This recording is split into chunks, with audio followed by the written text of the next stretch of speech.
Invasi rohani, coba judulnya diklik dulu.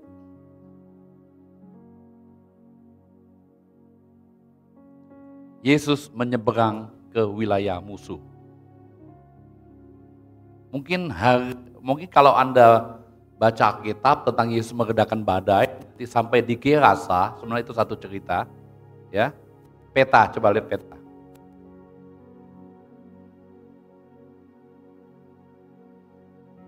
Keren loh sekarang, karena ChatGPT bisa tahu. Ya? Dari Kapernaum itu daerah sini, Yesus nyebrang sampai di sini. Gerasa, Gadara. Jadi kalau Anda baca Alkitab ada yang namanya Gerasa, Gadara. Gadara itu kota besarnya, Gerasa atau kota kecilnya. Gitu ya, sama aja. Dan ada yang menceritakan 2 orang dan 1 orang. Sama aja, cuma fokus Markus di 1 orang. Jaraknya dari sini ke sini, kalau mereka ini kan danau. Mereka sampai di sini ini kurang lebih 8 sampai 12 kilo. Kalau naik perahu kurang lebih 1 sampai 2 jam. Tapi kalau ada badai, mungkin jauh lebih lama perjalanannya. Saya ingin menggambarkan kepada Anda bahwa cerita ini bicara invasi rohani. Yesus menyeberang ke wilayah. Bukan hanya menyeberang, Yesus menduduki, melakukan pendaratan. Istilah perang ini. Memasuki wilayah, budaya dan agama yang berbeda. Anda akan melihat mengapa Yesus mau ke tempat itu, ya. Kita baca ayatnya dulu. Markus 4. Yesus mengusir, bukan yang satunya. Nah ini, angin ribut diredakan. Ini ayat 4. Markus 4 ya. Pada hari itu, waktu hari sudah petang, Yesus berkata kepada mereka, marilah kita bertolak ke seberang. Sebenarnya cukup aneh. Ngapa Yesus gak nunggu pagi, kita baru nyebrang? Ngapa mau malam-malam? Betul gak?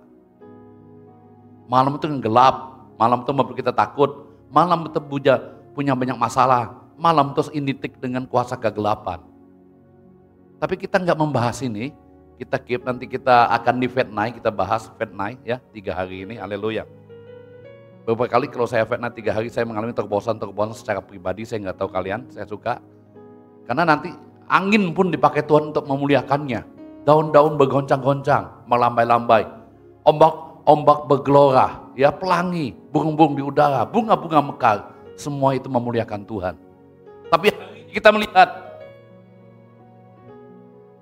waktu Yesus ingin menyeberang ke seberang, yang terjadi justru badai. Badai ini bukan badai biasa. Badai ini adalah fenomena alam yang bukan biasa. Tapi di baliknya ada satu kuasa lain yang sedang bekerja, yang mencoba menghalangi Yesus untuk sampai ke seberang. Bapak Ibu, dalam perjalanan rohani kita sering seperti itu. Tuhan ngomong, kamu nyebrang hari ini. Kita ngomong ini, Tuhan, belum musimnya, belum waktunya, belum saatnya, saya harus pindah, saya harus nyebrang, saya harus bis itu, kerja ini, kerja itu. Pindah kota ini, pindah kota itu. Belum waktunya, Tuhan ngomong, hari ini, pindah. Enggak nunggu pagi, enggak nunggu malam, tapi waktunya Tuhan. Orang percaya, dia pasti mengerti kapan waktu Tuhan dalam hidupnya. Termasuk dia menikah, menemukan pasangan, pindah rumah, pindah kerja, bisnis apa yang dilakukan. Ada waktu Tuhan yang terjadi pada setiap orang percaya. Anda lihat waktu Tuhan mulai melangkah dan masuk dalam perahu. Beberapa menit kemudian mereka berlayar. Ternyata iblis bekerja menghalangi untuk mereka tidak sampai ke seberang. Murid-murid yang jago di laut, Petrus dan teman-temannya itu adalah nelayan yang profesional, yang expert. Kerjaannya dari itu nelayan puluhan tahun. Tapi di tengah badai itu mereka nggak bisa mengendalikan. Dan mereka juga menjadi takut. Bukan berarti selama ini kalau Anda ikut Tuhan, Anda taat dengan Tuhan, Anda berjalan bersama Tuhan, berarti bebas masalah. Enggak. Tetap Anda mengalami banyak hal dalam hidup kita. Badai apa hari ini yang Anda hadapi? Halo? Ada badai dalam hidupmu? Badai rumah tangga, ada? Gak usah angkat tangan ya. Ya, badai rumah tangga, pulangkan aku. Ya, pulangkan aku ke rumah bapakku. Katanya wanita itu seperti wifi. Tahu wifi? Dia akan menangkap semua perangkat yang ada. Tapi dia akan mencari wifi mana yang paling kencang. Haleluya. Betul nggak itu wanita? Laki-laki itu seperti apa? Bluetooth. Haleluya. Betul nggak? Dia akan tersambung dengan yang paling dekat. Tapi kalau Anda menjauh, dia akan cari perangkat yang lain. Haleluya.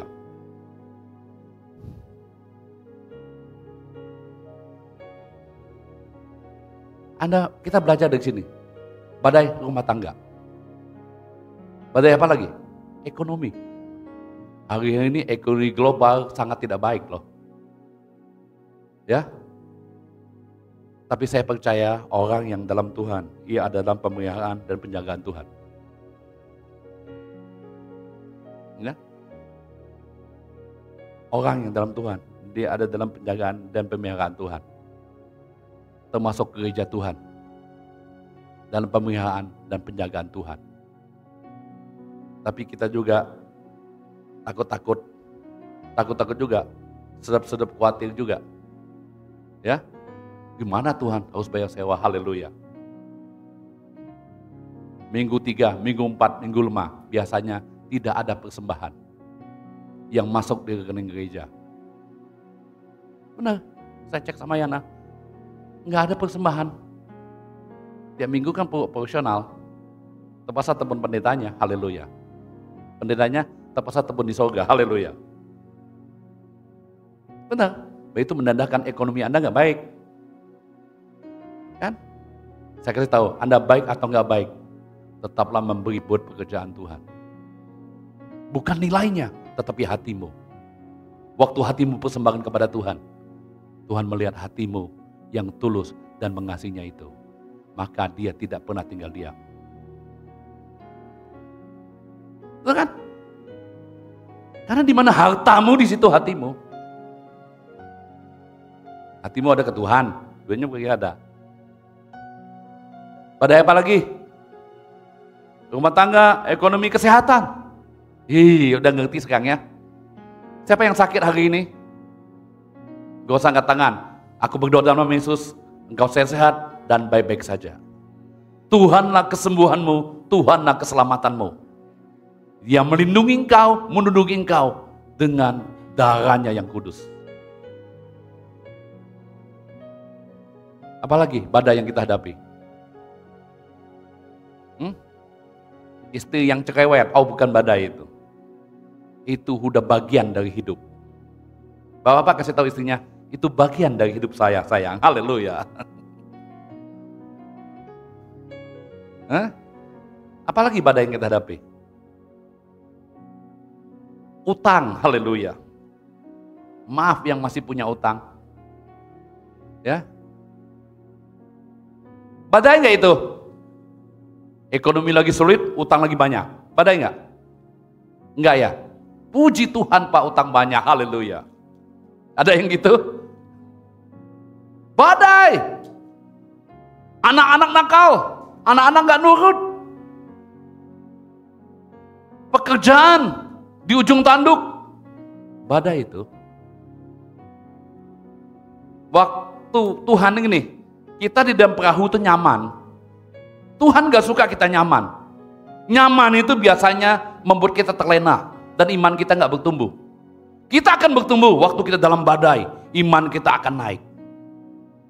Kenapa? Di tengah kesulitan, di tengah pergumulan, tantangan, intimidasi, kita berharap kepada Dia. Kalau Anda gak berharap, lenyap udah ditelan badai. Maka itu Tuhan ngomong, Tuhan tidur nyenyak loh di tengah badai. Karena Dia tahu sebenarnya yang membuat badai ini aku, yang membuat gelombang laut ini aku, untuk meninggikan nama aku dan memuliakan aku. Ini tiba-tiba ada badai buatan. Siapa yang suka membuat badainya sendiri? Sebenarnya hidupnya nggak punya masalah, tapi hari ini punya masalah. Salah dewe loh, haleluya. buat badai sendiri dalam hidupmu dan keluargamu. Tuhan tenang aja tidur dengan bantal guling. Murid-murid yang beserta dengan dia bangunkan. Dia cuma angkat tangan, diam loh. Tadi bagus kan digambarkannya, tiba seperti kuasa yang menyapu lautan. Terus, tambah saya tanya, nggak tahu lagi kemana kan? Betul nggak? Diam loh, tenang semua. Tuhan ngomong gini, kamu ini udah 3 tahun ikut saya. Udah lihat saya buat mujizat, nyembuhkan orang lumpuh, orang buta. Semua Anda lihat, tetapi Anda masih takut dan khawatir. Itu bukankah menggambarkan Anda dan saya? Betul nggak? Bapak Ibu sering nggak gitu? Udah lihat segala hal yang terjadi masih takut khawatir. Udah berjalan sama Tuhan nih. Waduh. Mungkin kita tahu dengan cerita Henok. Alkitab menulis gini. Henok bergaul karib dengan Tuhan. Dan dia diangkat Tuhan ke surga. Henok mulai bergaul dengan Tuhan waktu anaknya lahir. Metusela lahir. Umur dia 65 tahun. Dia mulai bergaul dengan Tuhan. Ngapa? Waktu anak lahir dia mulai bergaul dengan Tuhan. Dia memutuskan untuk sungguh-sungguh dengan Tuhan. Berjalan bersama Tuhan itu artinya mengambil keputusan dengan sungguh-sungguh untuk berjalan sama Tuhan. Setiap mengambil keputusan selalu melibatkan Tuhan. Karena dia melihat Tuhan. Dia mengalami kasih Tuhan waktu melihat anaknya Metusela. Bapak Ibu lihat anak-anakmu, Anda melihat kasih Tuhan enggak? Hah? Mana Pak gue lihat anak-anak saya. Mana bisa saya lewat anak-anak saya yang lihat Tuhan, anak saya berantem mulu. Anak-anak Anda melihat kasih Tuhan enggak lewat hidup Anda? 300 tahun Henok berjalan bersama dengan Tuhan. Karena dia hidup 365 tahun. 3 abad dia berjalan sama Tuhan. Gampang enggak 3 abad berjalan sama Tuhan? Satu kehormatan, tapi satu tantangan besar. Lihat murid-murid, baru 3,5 tahun. Tantangan badai yang mereka hadapi membuat mereka bertanya-tanya.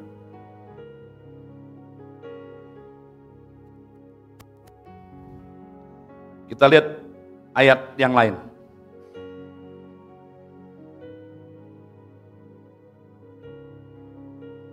Markus. Nih.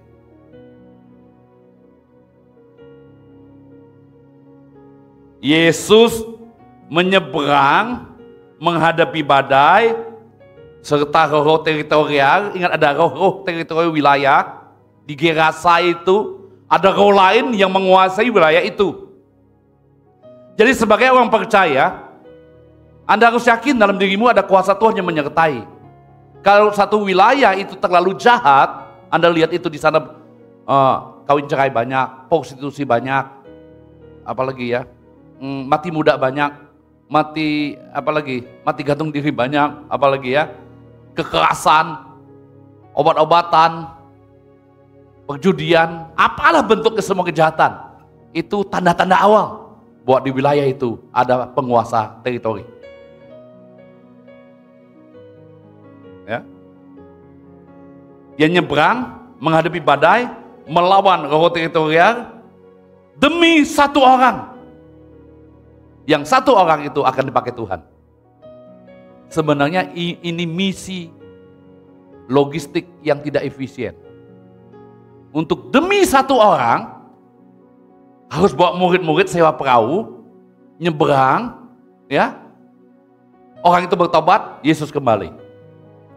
Kadang-kadang rugi ya, betul nggak? Tapi Anda akan melihat ini.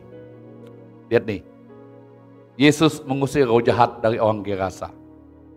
Lalu sampailah mereka di seberang danau, tidak ada orang Gerasa. Baru saja Yesus turun dari perahu, datang seorang yang kerasukan roh jahat dari perkuburan. Orang itu diam di sana dan tidak seorang pun lagi yang sanggup mengikatnya, sekalipun dengan rantai, karena sudah sering ia dibelenggu dan dirantai. Tetapi rantainya diputuskannya dan belenggunya dimusnahkannya. Terus ayat selanjutnya. ayat 5. Saya udah kirim ke Felix kayak itu. Udah, coba cek. Belum kamu klik kayaknya. Coba saya kasih tahu, sorry. Ada kan? Gak apa, tenang, sabar. Bapak Ibu, ini kita lihat Gerasa. Gerasa itu wilayah seperti apa? Anda tahu dari ayat Anda akan bisa tahu. Gerasa itu, kalau Anda lihat peta tadi, ya, coba lihat peta lagi, balikin peta.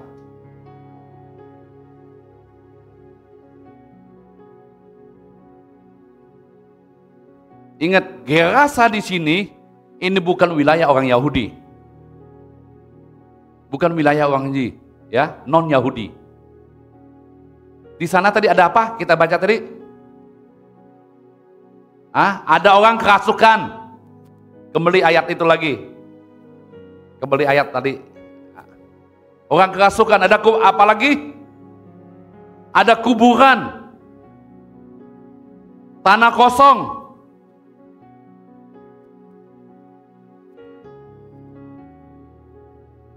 Ada rantai orang itu. Terus ayat selanjutnya, Felix, yang 5-nya.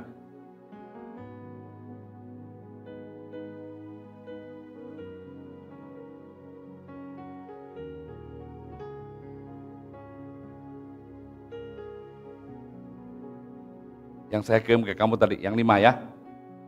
5 sampai 8.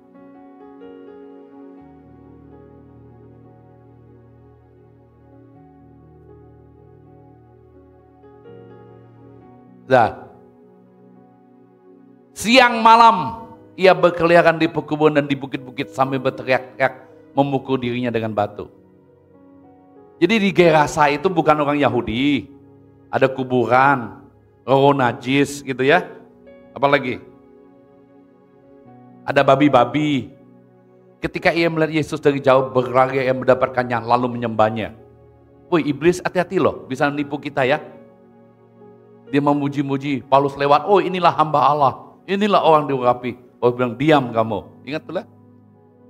Dan dengan keras ia berteriak, apa urusanmu dengan aku? Hai Yesus, anak Allah yang maha tinggi. Dia memanggil Tuhan anak Allah yang maha tinggi, demi Allah jangan siksa aku.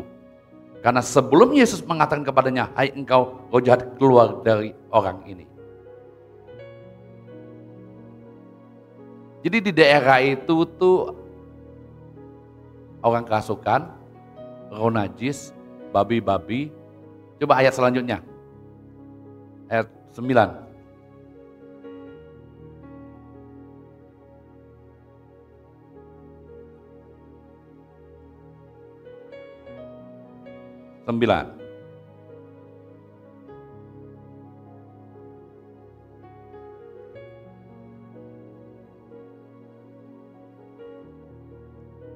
Ada, saya udah kirim, Felix.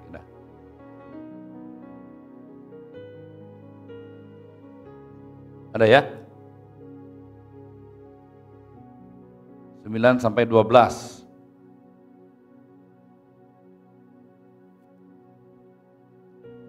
Kemudian ia bertanya kepada orang itu, siapa namamu? Jawabnya, namaku Legion, karena kami banyak. Legion itu 4.000 sampai 6.000 pasukan. Ia memohon dengan sangat supaya Yesus jangan mengusir roh itu keluar dari daerah itu. Adalah di sana di lereng bukit sejumlah besar babi sedang mencari makan. Lalu roh itu meminta kepadanya, katanya, suruhlah kami pindah ke dalam babi-babi itu, biarkanlah kami memasukinya. Ayat 13. Yesus mengabulkan permintaan mereka, lalu keluar roh jahat itu dan memasuki babi-babi itu. Kawanan babi yang kira-kira 2.000 jumlahnya itu terjun dari tepi jurang ke dalam danau, mati lemas di dalamnya. Maka penjaga-penjaga babi itu dan menceritakan itu di kota dan di kampung-kampung sekitarnya. Lalu keluarlah orang itu melihat apa yang terjadi. Mereka datang kepada Yesus dan melihat orang yang kerasukan itu duduk sudah berpakaian dan sudah waras. Orang yang tadi kerasukan itu, Legion itu, maka takutlah mereka. Nah Bapak Ibu, Anda lihat ya, babi itu najis, orang Yahudi najis babi itu. Ya, ini melambangkan wilayah itu terkutuk. Wilayah itu jauh dari bait Allah, jauh dari gereja. Enggak ada persekutuan, enggak ada komsel. Ciri-cirinya, enggak ada atmosfer rohani, enggak ada kehadiran Tuhan. Iman dan pelayan enggak ada di sana. Enggak ada orang memuji-muji nama Tuhan. Beda Mazmur ngomong gini kan, Tuhan bertata di atas puji-pujian Israel. Apa yang bisa kita pelajari? Daerah itu menjadi terkutuk dan menjadi wilayah yang dikuasai oleh iblis, roh teritorial. Jadi iblisnya tahu waktu Yesus datang, kita cuma lihatnya cuma menghadapi badai, menghadapi, padahal Tuhan ingin menyeberang dan memasuki satu wilayah baru untuk memenangkan satu orang yang namanya orang kerasukan itu, untuk dijadikan penginjil pertama. Iblis nggak terdiam, maka dia melawan dengan badai, dengan legion datang untuk mengalahkan Yesus. Tempat itu menjadi najis, bukan orang Yahudi, jauh dari Yerusalem, tidak ada gereja, tidak ada hamba Tuhan, tidak ada persekutuan, atmosfer rohani nggak ada, hadirat Tuhan nggak ada. Bapak Ibu, saya kasih tahu hari ini, hati-hati kalau Anda tidak suka berdoa kepada Tuhan, kalau Anda tidak suka menyembah Tuhan. Anda sadar nggak sadar, roh-roh teritorial akan mulai menguasai hidupmu, rumah tanggamu, pekerjaanmu, bisnismu, apa yang kau buat. Saya bingung, orang nggak suka doa. Kita harus berlari-lari, ada di kaki Tuhan. Gereja hanya menyediakan untuk kita berdoa Faith Night. 3 hari itu saya pergi mengalami terobosan Bapak Ibu. Kita udah nggak ada duit, nggak ada apa-apa. Yang punya kita mulut doang, haleluya. Saya kasih tahu ya, kalau kita ini hidup miskin, kita ini dihina loh, saya kasih tahu. Benar nggak? Hah? Enggak ya? Kita dihina, saya kasih tahu. Kita nggak dianggap oleh orang, kecuali Tuhan yang mau menerima kita. Siapa yang mau menerima orang Gerasa itu? Tuhan jauh-jauh datang untuk menyelamatkan dia. Menurut ukuran manusia, penduduk itu rantai dia, artinya dia nggak diterima, dia dihina. Kalau Anda tahu secara keuangan Anda miskin, minimal kita kayalah secara rohani. Halo? Datanglah berdoa, renungi firman Tuhan, hidup bergaul dengan Tuhan. Minimal kita kaya di dalam Tuhan. Udah uang gak ada, miskin, rohaninya kacau balau. Tinggal dibuang ke jurang bersama babi. Ini saya serius.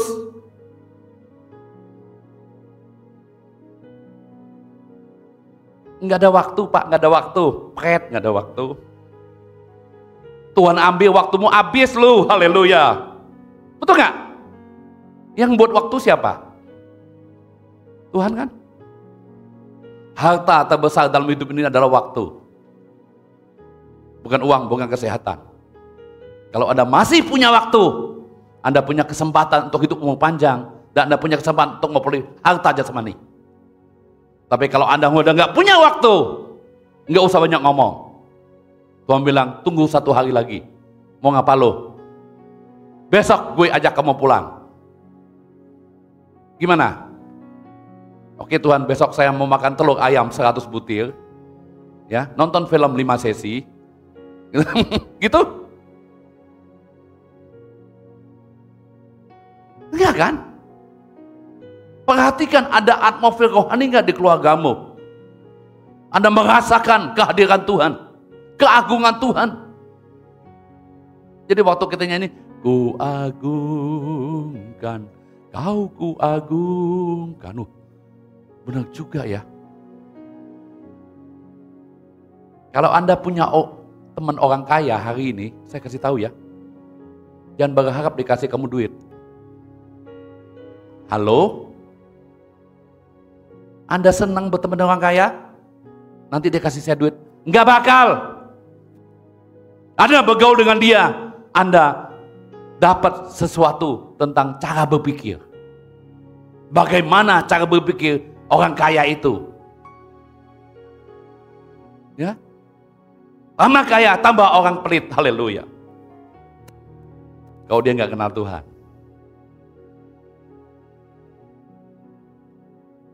Kemarin Anda cek ya, gereja Katolik hebat juga itu pausnya. Paus berapa? Leo ya. Dia membagi harta yang ada di Vatikan, yang emas-emas apa segala yang dikasih hadiah banyak orang, dia ngomong dijual sepertiganya. Dan uangnya dipakai untuk orang miskin, untuk janda-janda di Kapuk, janda-janda di Cengkareng. Oh enggak ya, dia enggak sebut itu. Gue tambahin aja. Untuk Myanmar, untuk ini, dia jual semua. Keren juga. Hebat juga. Sebenarnya memang hari-hari ini gereja ya, kalau biasa kalau kita punya harta dunianya banyak, kalau saya jual-jual bagi-bagi aja pelayanan. Teman saya sih ada pendetanya, semua rumahnya dijual, semua mobilnya dijual, tinggal 2 aja. Dia ngontrak hari ini. Semua, tapi dia hartanya bukan bagi orang miskin, dia bagi anak-anaknya. Levelnya di bawah dikit lah gitu ya. Kalau dibagi orang miskin, keren kan? Jual sih semuanya, tapi bagi anak-anaknya. Dia 2 mobil aja suami istri dengan ngontrak di apartemen gitu ya. Tapi dia bagi anak-anaknya gitu. Kalau Paulus memang kan nggak punya anak istri, betul nggak? Ya, Paulus perintahkan tidak ada yang mobil mewah, semua harus kembali ke mes. Tidur pakai taplak meja, taplak meja apa? Dipan, maksudnya. Ya, jauh dari hadirat Tuhan, jauh dari hal-hal yang rohani. Aduh, Jack Ma kan ngomong, kalau kamu lahir miskin itu bukan salah kamu, tapi kalau kamu mati miskin itu salah dewe. Saya nggak khotbah supaya Anda kaya, minimal kita nih kaya secara rohani. Minimal kita kaya di dalam Tuhan. Kalau Anda kaya di dalam Tuhan, orang kaya akan tunduk kepadamu. Kalau kamu kaya di dalam Tuhan, raja-raja akan datang minta nasihat kepadamu. Halo? Kalau kaya, kamu kaya, setengah kaya, sepertiga kaya, masih ada yang lebih kaya. Jadi kamu yang harus tunduk, walaupun kamu setengah kaya. Jadi minimal hari ini saya mengajak Bapak Ibu sungguh-sungguh kaya di dalam Tuhan. Siapkan tunjuk untuk Tuhan. Konsisten kapan baca Alkitab, mengenungi firman Tuhan, berdoa. Gereja anak fasilitas. 1 kali gerejanya mungkin nggak ada loh, kita nggak sanggup bayang, saya kasih tahu. Ya, bisa itu terjadi. Tapi mumpung ada, berdoalah. Halo? Iya.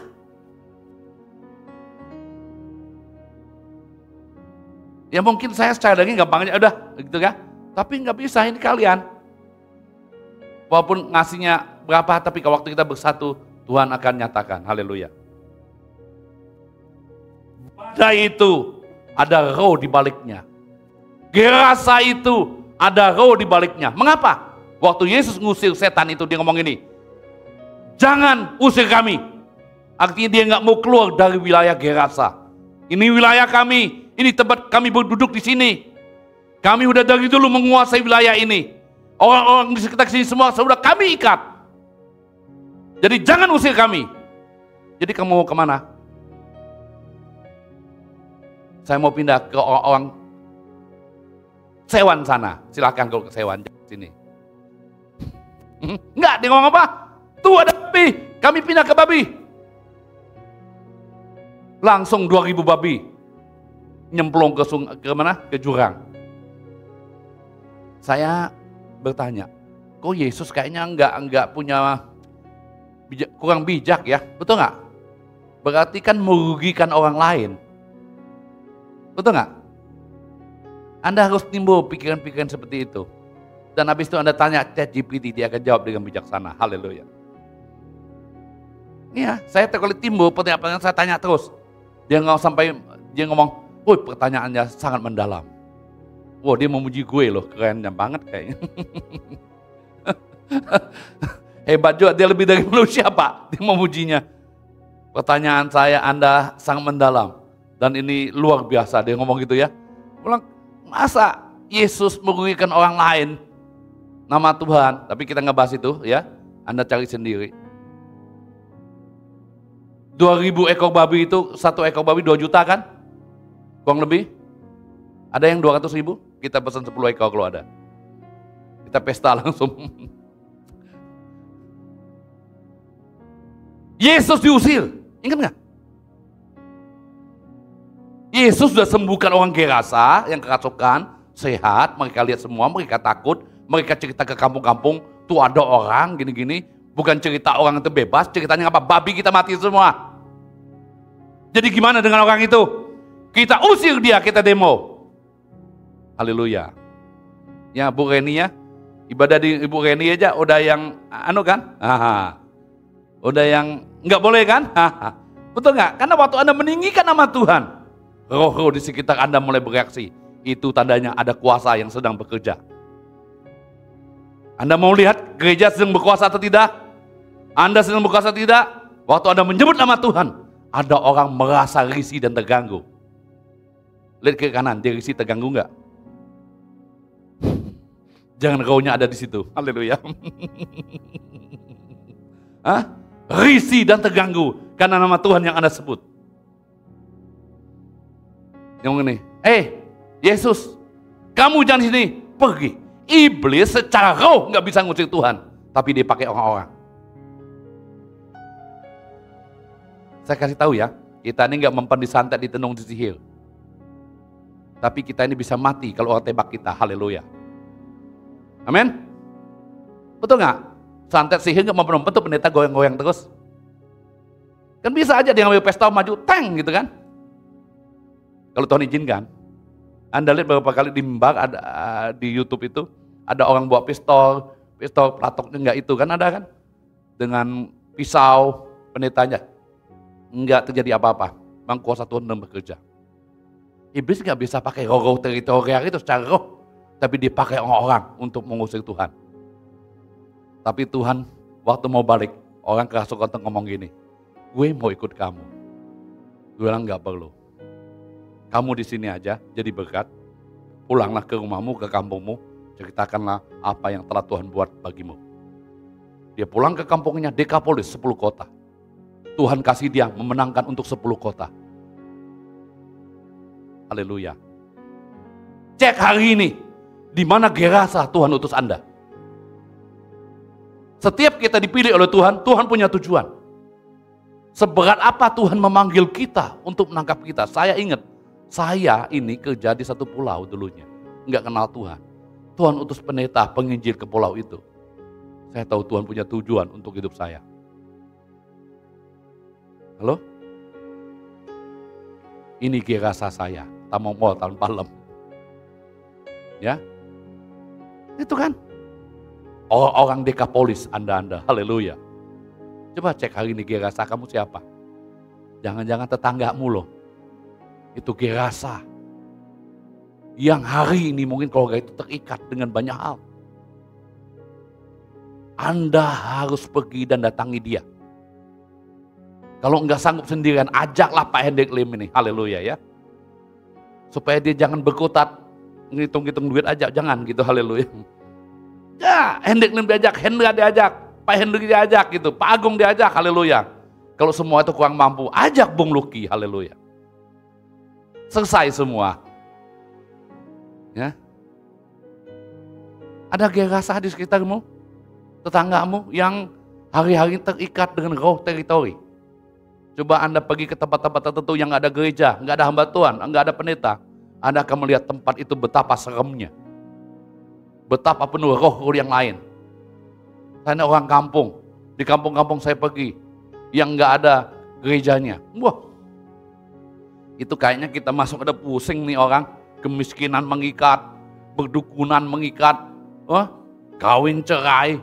Saya ketemu satu ibu ini janda, punya anak 3 gadis, 3 anak gadis saya janda. 4 janda di satu rumah, haleluya. Kalau yang ini kita harus utus Hendra, haleluya. Kalau benar, saya ketemu seperti itu. Mamanya janda, anak-anaknya 3 janda.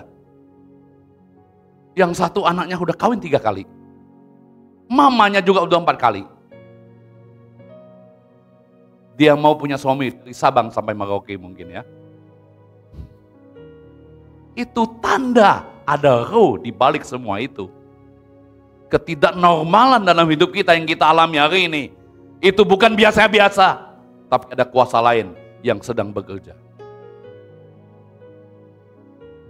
Waktunya Anda menyeberang bersama dengan Tuhan. Amin. Kita simpulkan karena sudah malam. Sudah malam lagi. Sudah siang.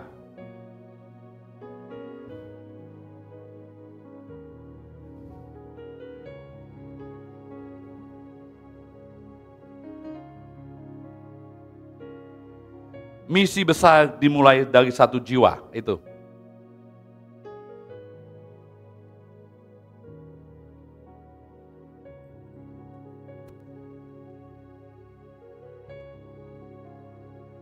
Tuhan bisa menjaga kota dan bangsa melalui 1 orang yang diubahkan. Halo? Sebenarnya waktu kita berubah di dalam Tuhan, Tuhan bisa pakai kita untuk mengubah wilayah di mana Anda tinggal. Memang harusnya di akhir zaman kita memang harus sedikit gila di dalam Tuhan ya. Ketemu orang, makan-makan, lu percaya Yesus gak? Gak mau, neraka lu. Langsung digampar, haleluya. Ya memang ada kan di pesawat, gue lihat di videoin, bapak tuh ada anak muda, bertato, keren, dia ngomong, Yesus mengasihimu, Yesus mengasihimu kali. Langsung digaplok gini. Tapi bapak tuh, waduh, sampai berdarah gitu ya. Dia datang lagi, Yesus mengasihimu. Tiba-tiba anak muda tuh nangis, langsung dipelukin oleh bapak itu. Gimana Pak dengan orang lain? Dengan ibu sendiri, suami sendiri, istri sendiri nggak berani. Kita sering mengejar kerumunan. Nggak salah gereja penuh banyak orang kan? Betul nggak? Tapi Yesus mengejar 1. Karena yang 1 itu bisa menjadi pintu bagi banyak orang. Mungkin lewat hidupmu, banyak orang mengenal kasih karunia Tuhan. Amin, 2 orang, haleluya. Siapa tahu orang Gerasa kita hari ini adalah kunci untuk suatu kebangunan yang besar.